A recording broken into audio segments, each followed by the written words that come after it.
L'espace CEDEAO nous semble être un espace important parce qu'effectivement, c'est le premier espace communautaire, en tout cas d'envergure, dans lequel nous sommes. Et nous avons constaté que quand on prend même les échanges commerciaux entre la Chine et les pays de la CEDEAO, nous avons quatre grands champions qui concentrent à peu près 96% des exportations entre la Chine et les pays de la CEDEAO. Il y a le Nigeria qui sort avec plus de 40% de ces exportations-là, le Ghana avec 30% de ces exportations, le Sénégal et la Côte d'Ivoire viennent compléter le peloton et cela fera 96% de concentration. Et nous venons de constater qu'il n'y a que 10 produits de base qui ne sont même pas encore transformés, c'est des produits pétroliers, c'est des produits manufacturiers, mais 10 produits de base qui concentrent à peu près 70% des exportations ouest-africaines liées à la coopération Chine-Afrique.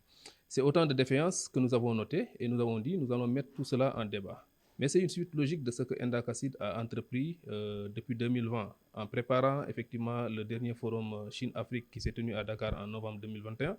Endacacid avait tenté effectivement de créer un groupe de contact autour de cette initiative du FOCAC pour que la société civile puisse être impliquée dans l'organisation du FOCAC. Ça a été un échec parce que le constat, il est là. À chaque fois que la Chine arrive dans nos pays, la Chine a une stratégie clairement définie. Mais nous n'avons pas de stratégie clairement définie vis-à-vis de la Chine.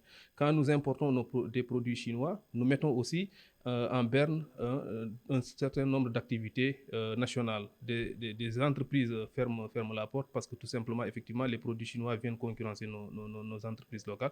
Et cela nous semble quand même important comme souci à relever. Et je pense que c'est à propos de cela que nous avons pensé qu'il était temps que la société civile non nationale, mais ouest-africaine, puisse vraiment se liguer, se donner la main, aller vers une initiative commune, se mettre en réseau et travailler autour de ces questions-là pour pouvoir effectivement se faire entendre, comme cela a été le cas par le passé sur les accords de partenariat économique avec l'Union européenne, où la société civile, en faisant une campagne de communication, en faisant un lobbying intense, est parvenue quand même à faire reculer les États autour de cette question-là. Et jusqu'à présent, vous constatez que la région CEDEAO, en tout cas, n'a pas encore signé l'accord de partenariat économique.